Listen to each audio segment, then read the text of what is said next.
Core TV News, expanding your view.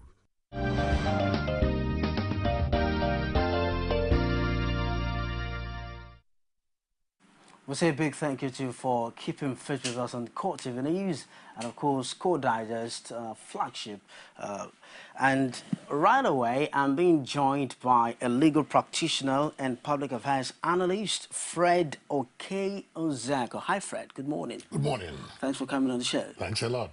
I do not take lightly your presence. Thanks a lot. Thank you. Thank you for having me. And I say good morning to our dear viewers. Yeah, that's a good one. We're talking about Nyako's impeachment saga. Where is Adamawa heading for? That's the topic this morning. And then there had been a twist to it, causing a deadlock in the issue, or a dilemma, as we might say. Sections 143, 1 to 11, and 188, 1 to 11 of the 1999 Constitution of the Federal Republic of Nigeria clearly stipulate the procedures for the impeachment of the President, Vice President, and the state governors and their deputies. Now, since impeachment is a constitutional means of removing sitting chief executives in the Nigerian presidential system, it is regarded as a political process devoid of judicial technicalities. Now, yesterday was the very last day of the 7 days for serving the notice. And now, despite that, the House still went ahead with a substituted service. Despite the fact that the court ruled against that. What are the implications of this? The implication is that the House has shot itself in the foot. How? Pure and simple. It has shot itself in the foot because the House has started disobeying the legitimate orders of the court. The House approached the court for an order of court to serve the governor Mourtala Nyako and his deputy Bala Ngilare by substituted means. Naturally, the law provides, and Supreme Court has given teeth to such provision, that on matters of impeachment of a chief executive, the notice of impeachment must be served on him or her personally. And from the day the notice was raised, the notice has to be served within 7 days. In the case of former governor of Oyo State, Ladoja, which was also strengthened by the decision of the Supreme Court in the case of former governor of Anambra State, Peter Obi, Supreme Court succinctly made it clear that such notices must be served personally. And is on the strength of such judicial pronouncement that the court in Adamawa has followed such a pronouncement that they have to serve the governor and the deputy personally. The people had applied for the court for a substituted service, and the court had declined such application. So, if they have gone on air, as they have done in the print media, to serve them notice, that is invalid, void, and of no effect. And as it is, as we speak, such a notice of impeachment has not been served on the governor or his deputy. And they have been caught up by the statute of limitation, which makes provision that they must be served within 7 days. Now it is all politics. The governor knows, or rather knew, that he will be served. He may have made himself unavailable. He knew that he needed to be served personally. And then he frustrated them from serving him personally. The deputy governor went on medical vacation abroad. And he said he came back, and by the time he came back, the people had only 1 day to effect service on him. And then he may have even evaded such service within the time 24 frame. hours. Within 24 hours remaining. So, there you are. The House of Assembly is now left with a dilemma. What do they go from there? But beyond that, what is even the need to impeach Nyako? What is Nyako's offense? We have 20 here listed. Alleged offenses, though. These are mere allegations. Alleged As we offenses. speak, I 20 can sit down alleged here offenses. and write 100 offenses against you. I know. Tolu. I said. 100. Yeah, just Which as may also include slapping me. Yeah, just right? So these are, and that is why I think in the wisdom of the courts, in the wisdom of the Supreme Court. Fred, please hold that thought. We're getting messages from social media platforms. This is coming from Facebook. Kabiru Dankazim is sending this from Ilorin. What has Nyako done that the other so-called governors and politicians don't do? Nyako's wife and children are all placed in strategic places in his administration. Clinton's wife was in charge of education while he was in office, and Tinubu's wife is a serving and capable senator. The money laundering issues are allegations that worth to a penny. This is just typical Nigerian bad belly politics. What's the reaction to that? Bad belly politics? Of course, that is what it is. I am not holding forth that Nyako is a saint. I'm not holding forth that Nyako is performing. But are the ingredients of the accusation in truth and of good faith? The accusers of Nyako, are they truthful? Are they honest? Are they accusing Nyako on behalf of Adamawa people? The people of Adamawa who desperately need welfare and development to better their life in a state where there is terrorism, in a state where there is a state of emergency. So have all the politicians of Adamawa solved the terrorism problem that they have in Adamawa, that the only problem that they have now is to remove Monetana Nyako? These are questions. And what is the fundamentals? What is the crux of all this? Where do the people stand in all this? Where do the people stand in all this? Apart from politics of who gets what, out of the selfishness of the politicians as we speak. Buba Marwa wants to be governor of Adamawa State. Alhaji Atiku Abubakar has a candidate that he wants to be a governor. Bamanga Tuko wants his son Awal Tuko to become governor of Adamawa in 2015. Monetana Nyako himself wants his son to become governor.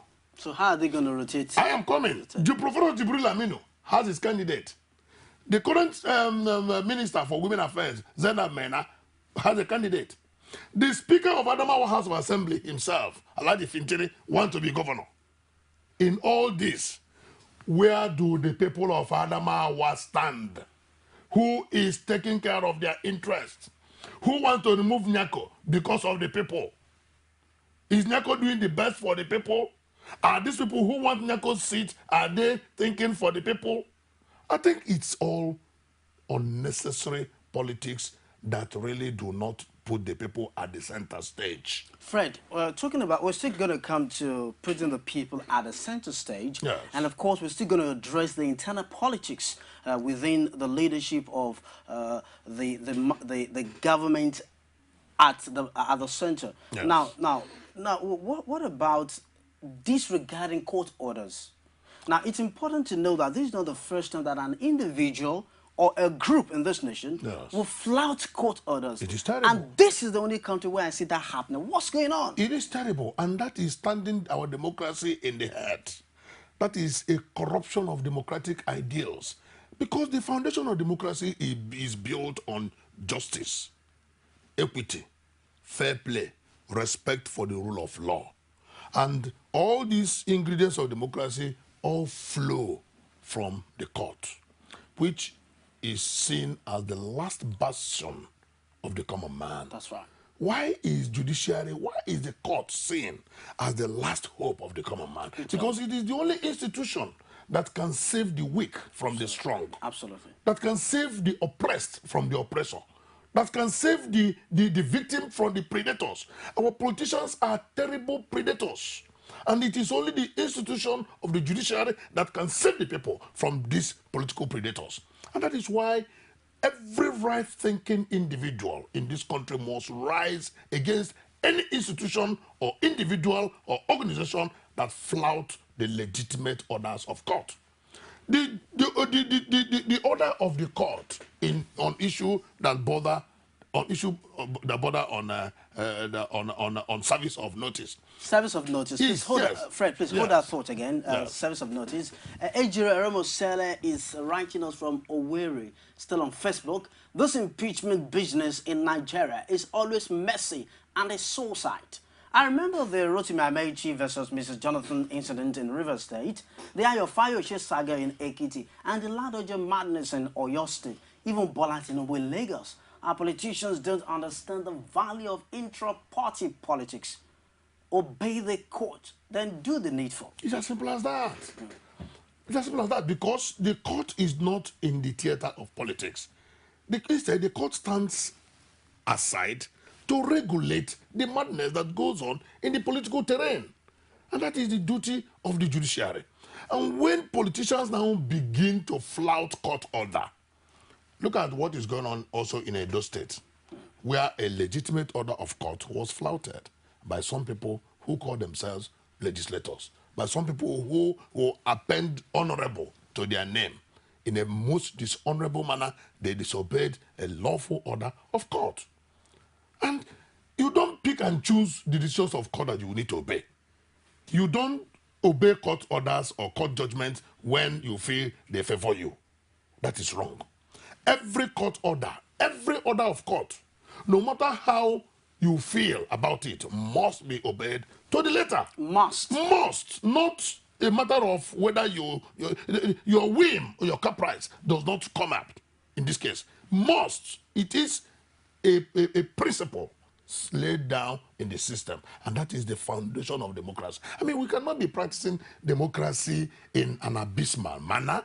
We cannot be practicing democracy with the rule of thumb. We practice democracy by the rule of law, not by the rule of thumb, not pick and choose democracy. Because this is an ideal international best practice situation. If it were in Germany, how will it be respected? If it were in America, if it were in Bulgaria, if it were in Ireland, anywhere in the world, it's international best practice. And that is only system of governance that cuts across the entire world.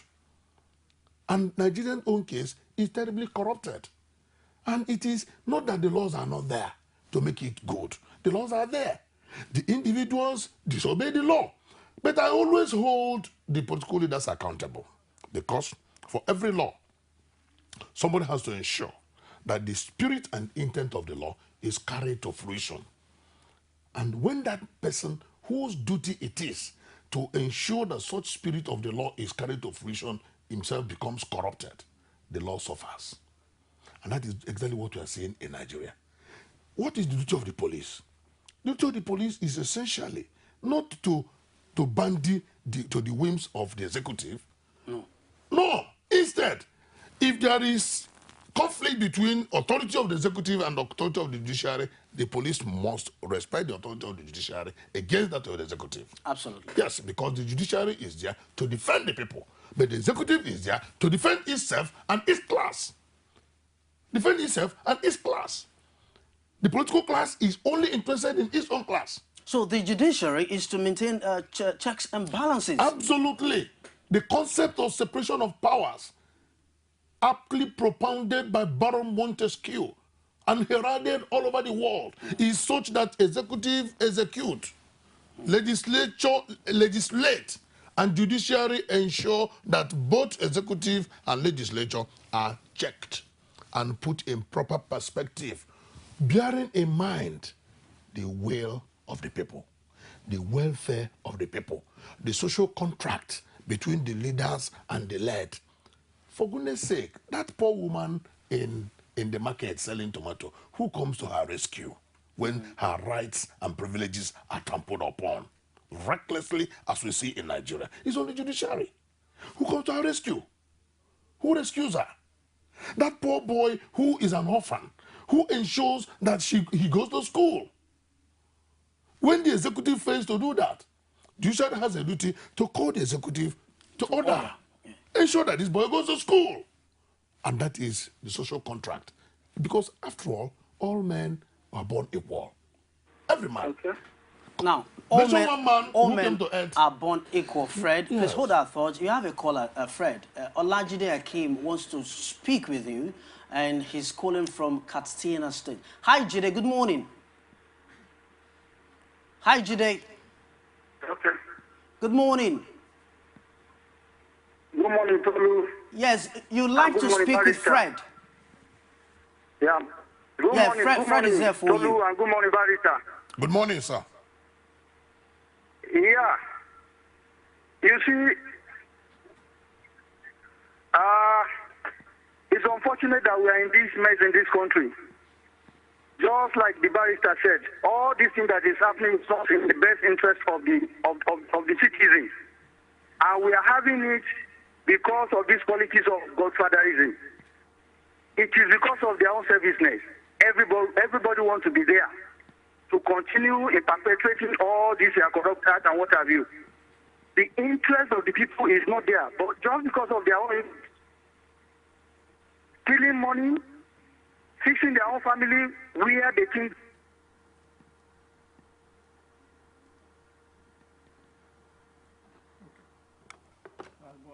Are you still there, Jide?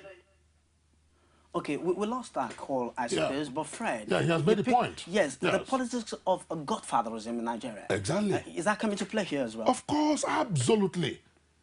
Murtala Nyako is running his second tenure. That means he came into power in 2007. Yeah. In 2007, he came in as a PDP candidate, right? Yeah. In 2011, he was re-elected on the platform of PDP. PDP. These same people who are now angling for his removal are the same people that crisscrossed Adamawa State asking for the votes of the people. Then they were together. Suddenly along the line, Murtala Nyako fell out with PDP.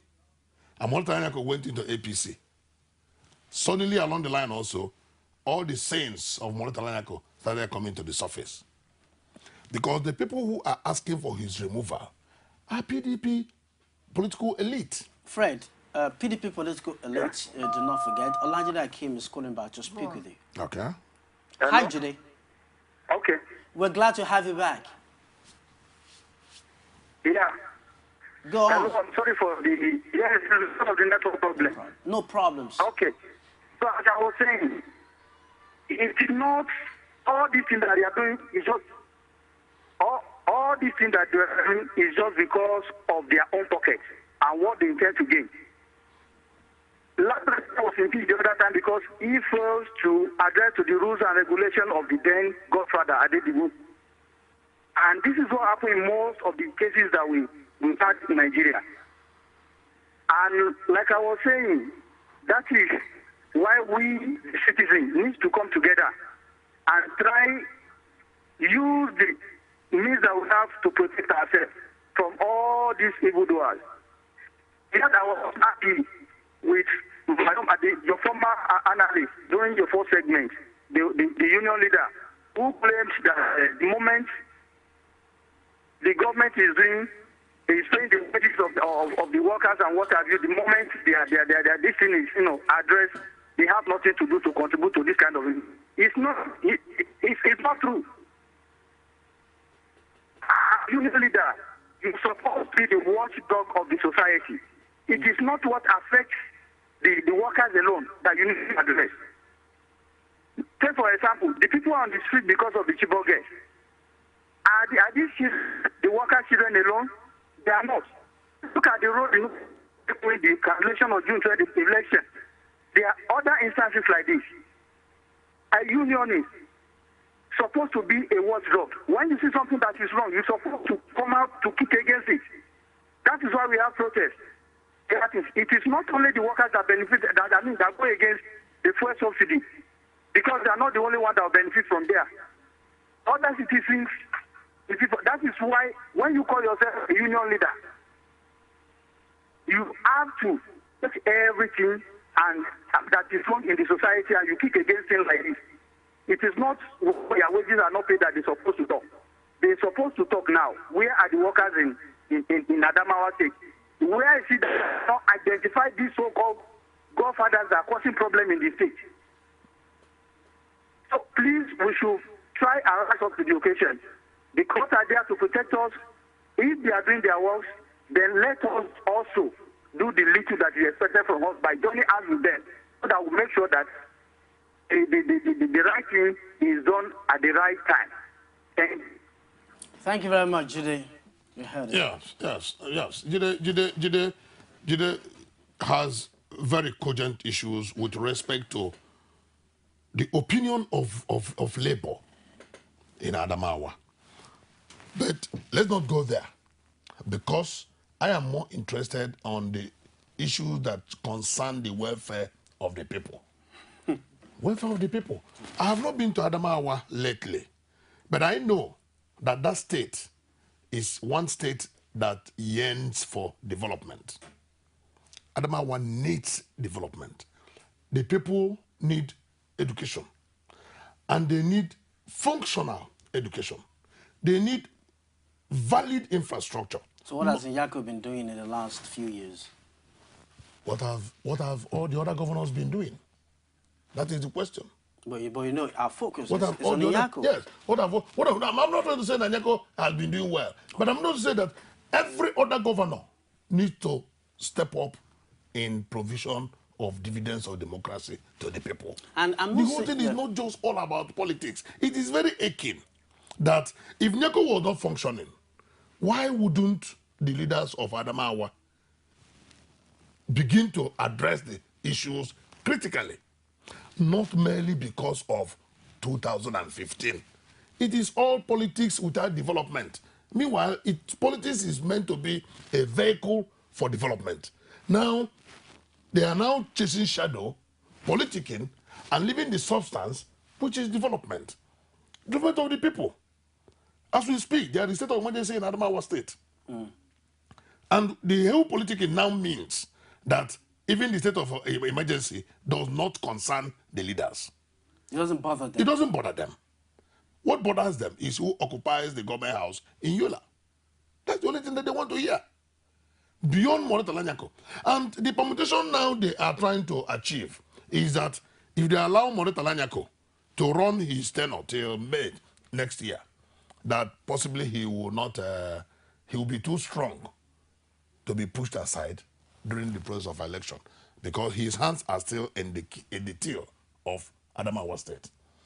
And they want to push him out so they will be able to achieve their selfish political agenda, not because of the interests of the people. Yes, Nyako may have embezzled money. Yes, Nyako may have not performed. Yes, Nyako may have run foul of the ideals set for a governor. But my question is Nyako being hounded because of all this or because of government house? Now, so you're beginning to see the objectivity Of the entire- or lack of that in these accusations. In the whole accusations. Now, we'll want to look very quickly at the issue of godfatherism. internal politics. Yes. But before that, since Olajide Akim already spoke about godfatherism, Yes. I don't think there's a nation where there is no godfather, or where there are no godfathers, or where godfatherism doesn't play a key role It is- in the politics of the system. Not just But politics. the problem is, why do we have this essential element of politics and godfatherism working against the people? Against the people, that's the issue. Godfatherism is a concept that permeates every aspect of human life. Are we back to the times Even- of the bourgeoisies? No, even in professional circuits, even in every environment where you have human beings, there is always an interplay of godfatherism. There's always this soft favoritism that one will always have for another. Partly sometimes out of the fact that you have known Mr. A better than Mr. B, and you feel that the one you know will obviously be better than the one you don't know. And then on the strength of that, you tend to favor that Mr. A that you already know. And another aspect is, okay, Mr. A will likely protect my interests or understand my ideal. There are so many factors that lead to that. But in advanced climes and in more serious environments, what is done is that at the point of trying to favor Mr. A over and above Mr. B and C, there's always a thin line where the interest of the people is massively considered. Because the ultimate fathers are the people. One man who singles himself out as a godfather is one man, and his interests can never override the interests of the rest of the people. And that is why, in this Adamawa case, the members of the House of Assembly have always been Morotalanya Nyako's allies. But they had different pockets of godfathers who favored their ascendancy into that office. Thank you. And they are now trying to pay them back. Thank you. You're coming to this now. Yes. I was going to that's a flashpoint on the internal politics within them. On internal politics. Because even the deputy governor is not loyal, so to speak, to the governor. No, governor. So what has the internal politics looked like? The deputy governor is not loyal to the governor, and the deputy governor himself has not moved with Morotalanya Nyako from PDP to APC. He still remains in PDP. The bulk of the House of Assembly members are PDP. So Morotalanya Nyako is now estranged. And they now want to use that opportunity to hit him below the belt towards 2015. But the challenge they now have is they are making their political permutations. They are also battling with issues of ethnicity and religion. The deputy governor is a Christian, James Ngilare. Morotalanya Nyako is a Muslim. Morotalanya Nyako is a Fulani, also Fulani Muslim. Now, if they remove Morotalanya Nyako and eventually Ngilare becomes the governor, they, in their own thinking, that they could run into another problem come 2015. So they now packaged both Morotalanya Nyako and his deputy and want to throw them away. Now, hold that. Danla Dinemi is writing us from Jalingo on Facebook. Can we categorically say the hand of President Jonathan is not in this impeachment wahala? Jonathan is fast proving to be adept at playing politics, even if he is yet to convince me of his administrative abilities. He had a closed-door meeting with Fayose, and Ekiti was delivered. APC has lost Adamawa and is meeting Oilola about the Osun election. Jonathan 2, APC 0. Could Osun State make 3? Well, these are still also in the that was quite funny. Also in the realm of political permutation. Pointing finger at Jonathan. Well, he is the entire bulk of political calculation ends on his table. So, as the president is expected. So, do you think he has a hand in this? In every political endeavor in Nigeria, there is no way you will remove the presidency, not president, the presidency. That presidency as an institution, you cannot completely remove the hand of the presidency. The influence, the federal might. The influence of that institution called presidency, you can never take it away. Because Morotalanya Nyako has crossed over to APC. PDP is the party in power at the federal. You want to tell me that they will sit down, fold their hands, and expect and allow Nyako to deliver Adamawa to APC? They will not. In that case, the influence of the presidency now becomes overbearing. Because most of the PDP leaders in Adamawa who want Morotalanya Nyako out are all Abuja politicians. When I say Abuja, these are people that have tentacles in the presidency. Minister, senator, special advisor, former party chairman. These are all heavyweights in PDP. And they want now to bring their weight and crush Morotalanya Nyako. And they want to start with impeachment. Now, Nyako is running helter-skelter, trying to get succor somewhere. The deputy of Nyako, Ngilare, himself, what offense has he committed? They say he has misadvised the governor. That is his offense. Now, okay. That the failure of the governor to deliver is partly as a result of the wrong advice given to him by his deputy. Have you ever heard of a thing like that before? When the constitution has clearly not given a definite role to the deputy governor, when a governor has described the deputy governor as mere spare tires, Fred, let's quickly go back to internal politics. So, Yes. before we go over to the future of Adama in Adamawa. 2015, Yes. The internal politics it still very much interests me. Yes. Because if the deputy governor is not seen as being loyal to the governor and the House is divided against itself, do you think it can still stand? The challenge there is Nyako is not in control. Unfortunately for him, he's not in control. If Nyako was in control, he would have long dispensed with his disloyal deputy governor. When did he lose control? Well, he lost control the day he left PDP for APC. That was the day he lost control because the members of the House of Assembly did not move with him.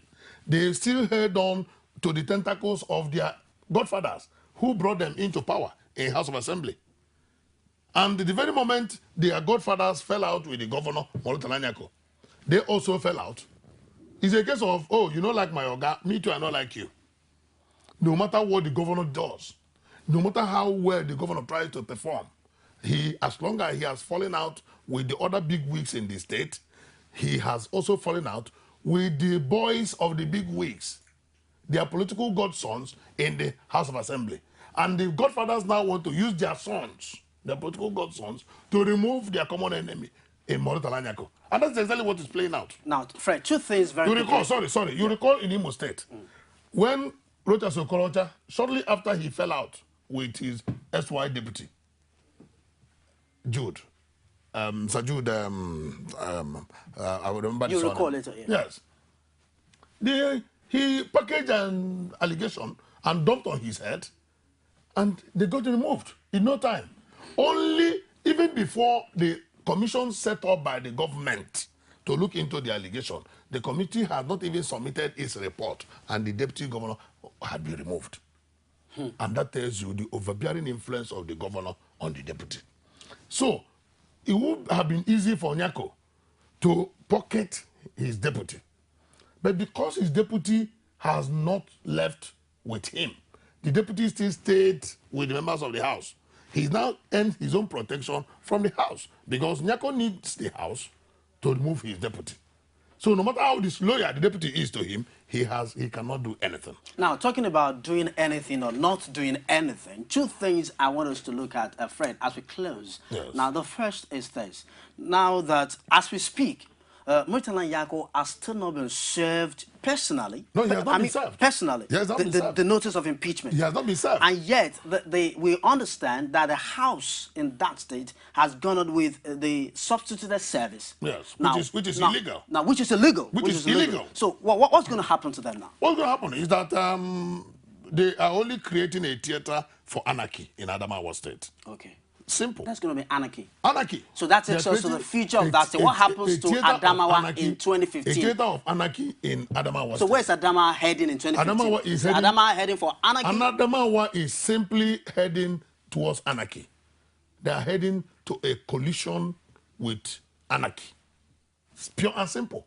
Because by the time you keep away the rule of law and the judgment of court and you resort to self-help and abysmally determine what you do, not by the way the law has said, but by the way you want it done, you are purely creating a room for collision with anarchy. And that is exactly where Adamawa is headed. Do you say we're out In of addition, orders? in addition to the state of emergency that is imposed on the state, in addition to the spate of terrorism and insecurity in Adamawa State, when they now make their political system unsafe and insecure, they just want to turn that state to a theater of war and anarchy, political war and anarchy, which on its own will be a minus for the development and welfare of the people. And I cry for the people of Adamawa.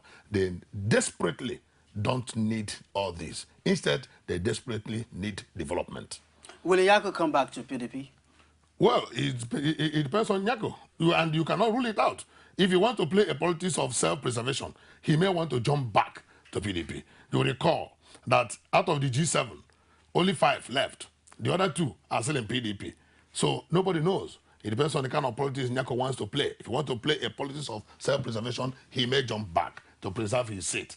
If he doesn't want, and he wants to play a politics of principle, he may remain and then slug it out and see what goes on. I'll let you go now, but do you see a way out of all this quagmire? The way out of all this is that the people of Adamawa must demand accountability from their leaders at all levels.